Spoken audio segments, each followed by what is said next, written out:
நடிகர் ஷியாமோட நடிப்புல தமிழ்ல இருந்து வெளிவந்த புத்தம் புது கிரைம் த்ரில்லர் மூவியான அஸ்திரம் திரைப்படம் எப்படி இருக்கு அப்படிங்கறத இந்த ரிவ்யூல பார்க்க போறோம். ஸோ இப்போ இந்த திரைப்படம் ஃபைனலா ஓடிடிக்கு வெளிவந்திருக்கு. ஸோ இந்த படத்தை பொறுத்தளவுக்கு படத்தோட கதை என்னன்னா, முதல் கட்டமா ஒரு சின்ன வாய்ஸ் ஓவர்ல 18ஆம் நூற்றாண்டுல பிரான்ஸ் அப்படிங்கிற நபர் அவரோட ஆராய்ச்சியோட முடிவுல த சீக்ரெட் அப்படிங்கிற ஒரு புத்தகத்தை எழுதி, அந்த புத்தகம் பாத்தீங்கன்னா பல இடங்கள்ல சுத்தி கடைசியா கொடைக்கானல்ல இருக்கக்கூடிய ஒரு சின்ன சர்ச்சுக்கு சேருது அப்படிங்கிற மாதிரி சொல்றாங்க. அந்த சர்ச்சில் இருக்கக்கூடிய ஃபாதர் அந்த புத்தகத்தை பத்தினா அபாயம் என்ன அப்படிங்கறத தெரியாம அவரோட நண்பனோட பையனோட பிறந்த நாளுக்கு அந்த புத்தகத்தை பரிசா கொடுத்துட்றாராம். ஸோ அதுல அந்த புக்ல என்ன ஆபத்து இருக்கு அப்படிங்கிறது ஒரு பக்கம், ஸோ அந்த புத்தகத்தை யார்கிட்ட கொடுத்தாரு அப்படிங்கிறது ஒரு பக்கம்.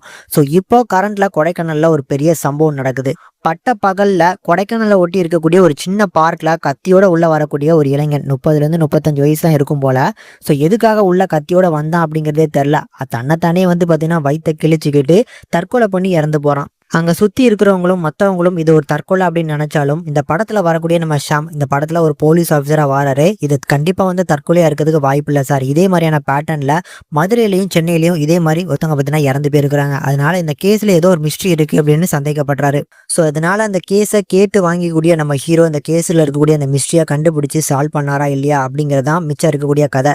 நிஜமா சொல்லணும்னா இந்த படத்தோட அந்த பிளாட் இருக்கு பாத்தீங்களா, ஒரு இன்ட்ரெஸ்டிங்கான ரைட்டிங். ஆனா அந்த ரைட்டிங் ஏற்ற மாதிரியான ஒரு ப்ராப்பரான ஸ்கிரீன் பிளே தான் இந்த படத்துல கண்டிப்பா மிஸ் ஆகுது. இந்த மெஸ்மரைசம் அப்படிங்கிற ஒரு விஷயத்த வச்சு இந்த படத்தோட கதையை எடுத்துக்கிறாங்க. ஸோ அந்த கதையில செஸ் அப்படிங்கிற ஒரு கேம் உள்ளுக்குள்ள அழகா பிளேஸ்மெண்ட் பண்ணியிருந்தாங்க. இதெல்லாமே ரொம்ப அழகா பார்த்தீங்கன்னா ஹேண்டில் பண்ணியிருக்கிறாங்க. பட் இந்த படத்துல அந்த ஸ்டோரி டெல்லிங்கை ப்ராப்பரா இவங்க நரேஷன் பண்ணல. ஒரு சில விஷயங்கள்ல ரிப்பீட்டடா சொல்றாங்க. அதை தாண்டி பாத்தீங்கன்னா சீனை இழுக்கணும் அப்படிங்கிறதுக்காகவே ஒரு சில சீன்லாம் வச்சிருக்காங்க அப்படிங்கிறது அப்பட்டமா தெரியுது.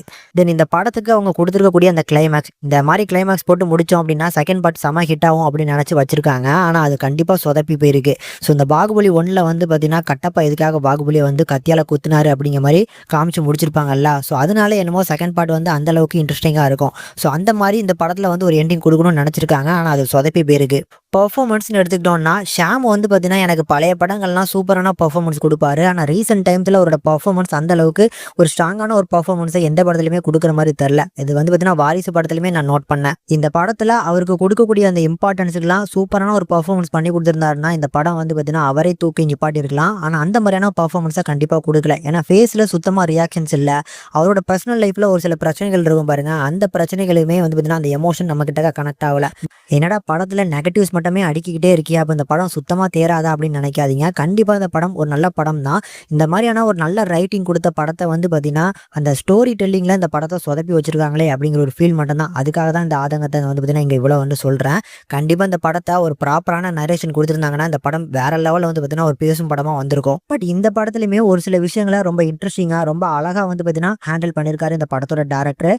பட் ஒரு சில சீன்ஸை கோட்டை விட்டது தான் பாத்தீங்கன்னா படத்துல ஒரு பெரிய டிராபேக். அது முக்கியமான சீனா இருக்கு. அதுதான் இந்த படத்துல ஒரு பெரிய நெகட்டிவ் அந்த படத்துக்கு அமைஞ்சு போகுது. கண்டிப்பா படத்தை பாக்குற ஆடியன்ஸ் நீங்களே சொல்லுவீங்க, இந்த சீன்ல இன்னும் கொஞ்சம் பெட்டரா எடுத்துருக்கலாம், இந்த சீன் பாத்தீங்கன்னா இப்படி சொதப்பிருக்க வேணாம் அப்படின்னு நீங்களே நிறைய சீனை உங்க மைண்ட்ல ஓடும் அப்படிங்கிறது என்னோட ஒப்பீனியன். வேணா நீங்க ஷேர் பண்ணி பாருங்க. நீங்க யாராவது உங்களுக்கு அப்படி தோணுச்சு அப்படின்னா கமெண்ட்ல லீவ் பண்ணுங்க. பட் கண்டிப்பா பார்க்கக்கூடிய ஒரு மஸ்ட் வாட்சபிளான ஒரு கிரைம் த்ரில்லர் மூவியவே சஜஸ்ட் பண்றேன். கண்டிப்பா ட்ரை பண்ணி பாருங்க. உங்களுக்கு இந்த படம் பிடிக்கும். 50-50 கண்டிப்பா ஒர்க் ஆகும் அப்படிங்கிறது என்னோட ஹோப். கண்டிப்பா ட்ரை பண்ணி பாருங்க. ஃபேமிலி வாட்சபிள் அப்படின்னு கேட்டீங்கன்னா பெரிய லெவலில் அடல்ட் கண்டென்ட்லாம் கிடையாது. வைலன்ஸ் இருக்கு, ஆனாலுமே அது பெருசா ஹெவியாலாம் இல்லை. கண்டிப்பா ட்ரை பண்ணி பார்க்கலாம்.